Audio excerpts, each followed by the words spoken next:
Hello everyone, it's Charlton. Please subscribe to my channel.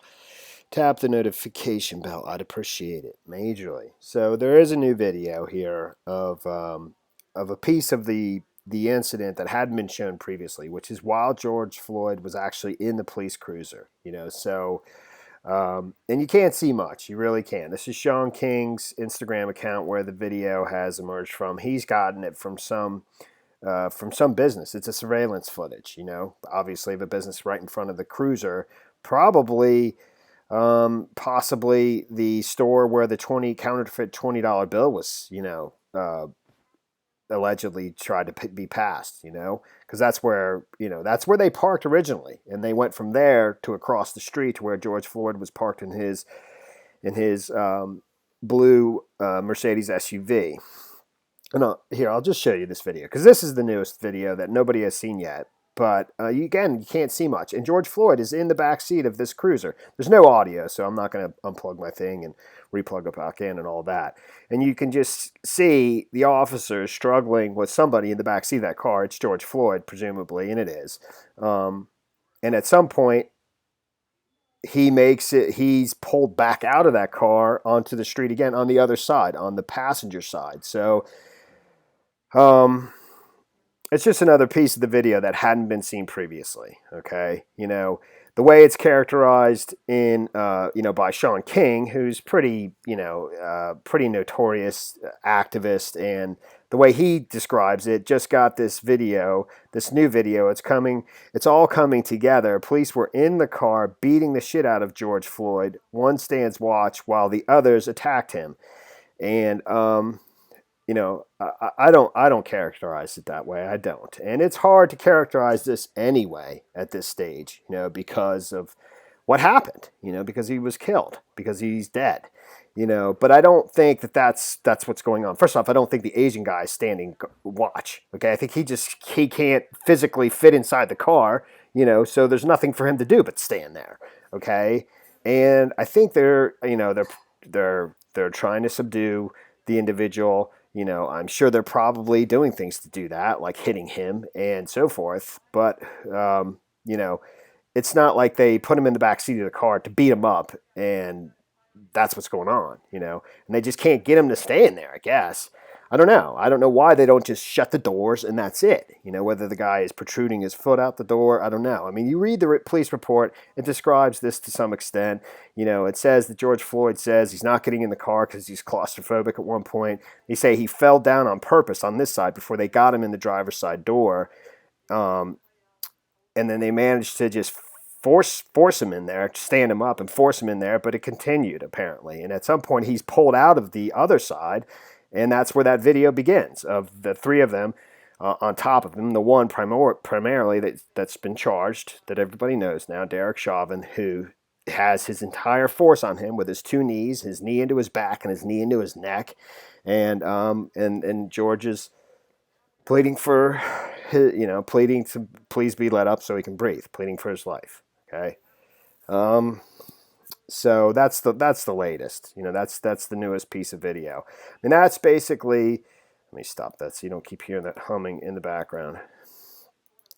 So, I mean, here's actually, and I'm not going to play this whole thing. MSNBC put a video together of all the various different pieces of video that are out there, trying to kind of compile it together as to, exactly kind of what everything went down. And George Floyd has been pulled out of his Mercedes SUV here that's parked across the street from that store that was over here, and there's the police cruiser that they're fighting in right now, that video I was just showing you. And they managed to get him in the driver's side door, but they end up pulling him back out of there for whatever reason, and he ends up on the street on the passenger side door, and that's the video of Chauvin on him digging his knee into his neck and so forth. But here he is, and they show him, walking across the street, and then he either stumbles and falls, or the officers say that he fell intentionally because he didn't want to get put into the car. I mean, basically, and I'll just show you that so you have sort of a spatial, context. Between the two officers and Floyd in this moment, they walk him across the street back towards their squad car. Floyd falls to the ground. And there he goes down, right there. And then you can't see anything else. You probably couldn't hear what I said. So he falls down, and then you can't see anything else because there's another police cruiser there. But, when you're watching this video, that's that car, and they managed to get him in the store. But then they couldn't keep him in the back seat of the car for whatever reason, and they pull him back out and so forth. And it goes from there. At some point, it says that one of the other officers asked the defendant, Derek Chauvin, should we roll him over? And Chauvin says no. And, he says, we're keeping him right where we got him.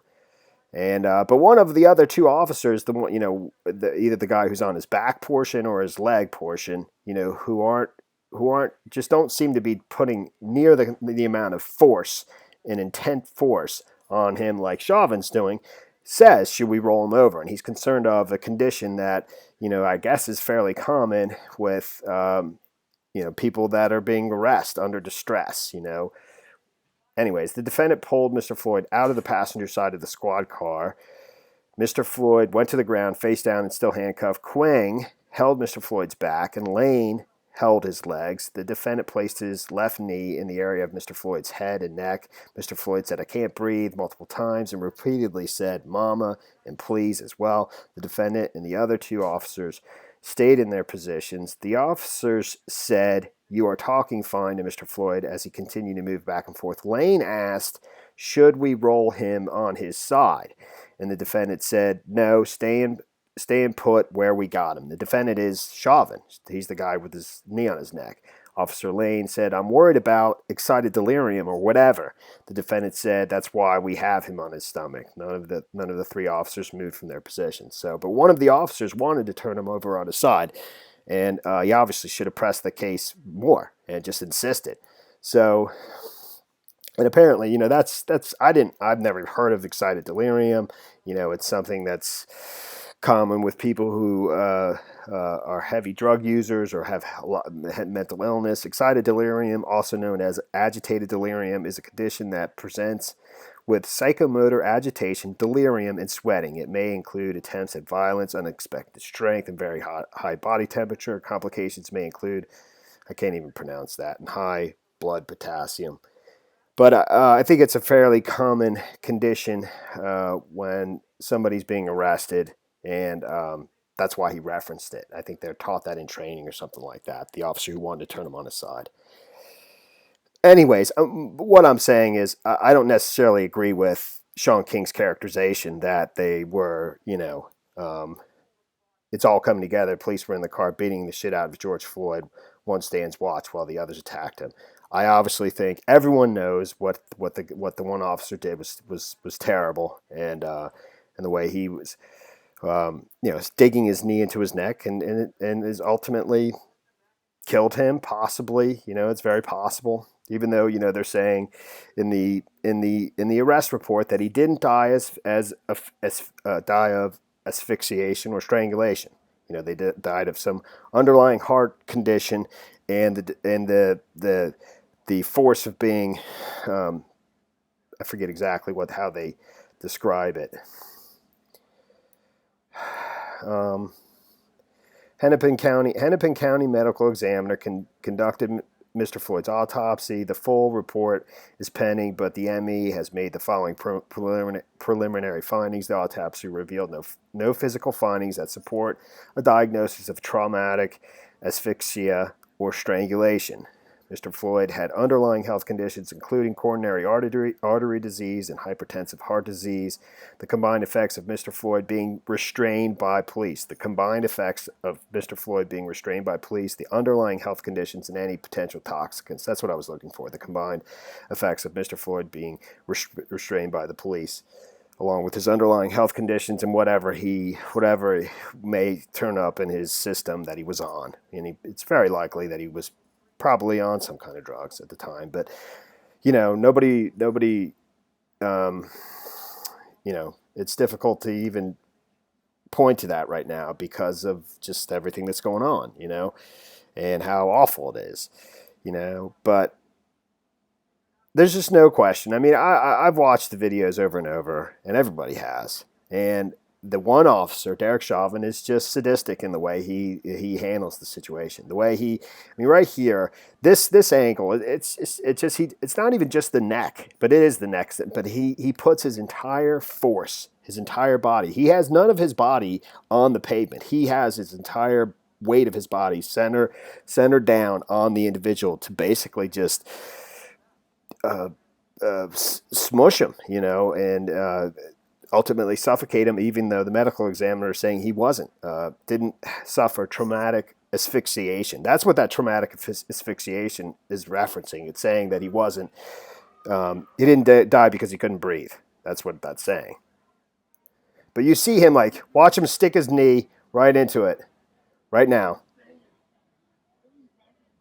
Right there, okay? I mean, there's other times too where you can just see he's just putting everything into him. Like where you see, these are his two legs there. He's got everything on top of him. It's horrible, and he died.